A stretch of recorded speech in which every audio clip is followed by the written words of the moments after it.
একটা মানুষ থাকলো না কেন সেটা নিয়েও জাজ করে ফেলি। আমরা কেউ নই জাজ করার, সবাই সবারই জার্নি কমপ্লিট করতে এসেছে এখানে। আর যদি থাকার থাকে থাকবে, যদি না থাকার থাকে থাকবে না।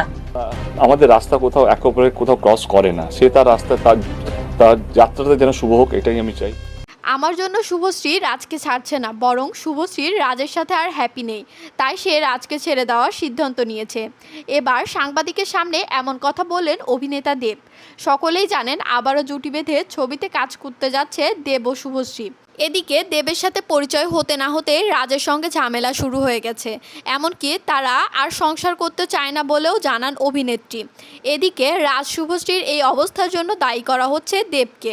এজন্যই দেব বলে শুভশ্রী হয়তো রাজের সঙ্গে সুখী নেই, আর তাই এই কারণে এমন একটা সিদ্ধান্ত নিয়েছে। কিন্তু আপনারা কেন আমাকে এর মধ্যে টানছেন? আমি তো কিছুই করিনি। তো বন্ধুরা, আপনাদের কি মনে হয় দেবের জন্যই কি রাজ শুভশ্রীর সংসার ভেঙে যাচ্ছে, নাকি অন্য কিছু? কমেন্টে জানাতে ভুলবেন না। আর ভিডিওটি ভালো লাগলে লাইক, কমেন্ট ও শেয়ার করে পাশে থাকবেন।